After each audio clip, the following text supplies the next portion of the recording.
आपकी list? Sir sector के हिसाब से मैं बात करूं, अगर पहले तो सेक्टर में मुझे पावर सेक्टर और स्टील सेक्टर, ये मुझे नेक्स्ट 2-2.5 महीने के अंदर में अच्छा परफॉर्म करता हुआ दिख रहा है, नंबर्स पे भी और प्लानिटरी के भी।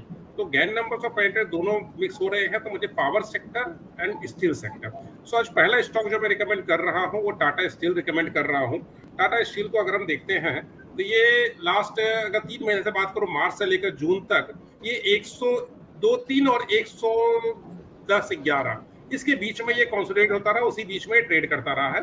बट मुझे लगता है कि अब नेक्स्ट एक सप्ताह 10 दिन के अंदर में इसका ब्रेकआउट की पैटर्न बन गई है, प्लानिटरी को सपोर्ट कर रहा है, अलाइनमेंट उसी तरह से बन रहा है कि मुझे लगता है 110 को ये ट्रेड इसका 110 के ऊपर क्लोज भी होगा और बहुत जल्दी 120 121 का लेवल ये दिखा देगा। पहला इसका रेजिस्टेंस लेवल 120 और 21 है।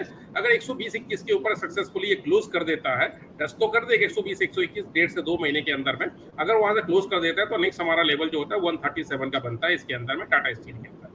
सो स्टील सेक्टर के अंदर में मैं ये स्टॉक रिकमेंड कर रहा हूँ, बट दूसरे भी स्टॉक्स कुछ आप अपने फाइनेंशियल एडवाइजर से कंसल्ट करके आप बात कर सकते हो, क्योंकि ओवरऑल ये सेक्टर मुझे अच्छा लग रहा है, इसके अंदर में अलाइनमेंट उस तरह से बन रही है कि ये आउट परफॉर्म करने जा रहा है।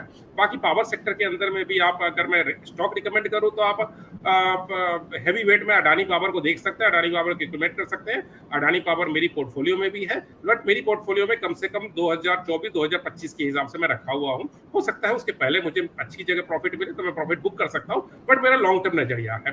सो पावर सेक्टर के अंदर में भी आप लॉन्ग टर्म नजरिया रख करके आप इन्वेस्ट कर सकते हैं, एक्यूमुलेट कर सकते हैं। थर्ड एक स्टॉक जो है वो है एनसीसी लिमिटेड।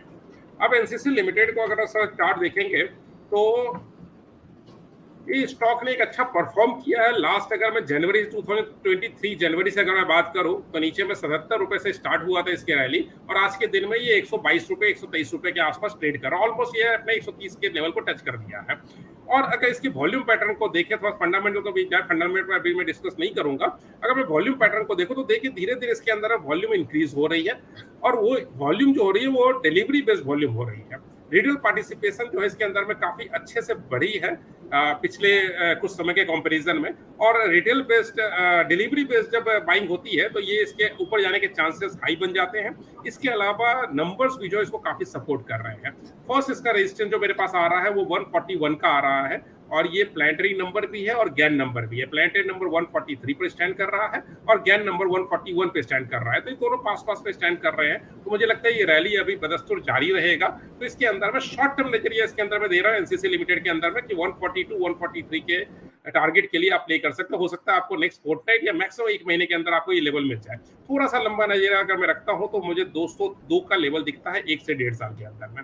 सो स्टॉक बुरा नहीं है, स्टॉक के अंदर एक्यूमुलेट किया जा सकता है, तो इस हिसाब से अपनी प्रॉफिट बनाई जा सकती है।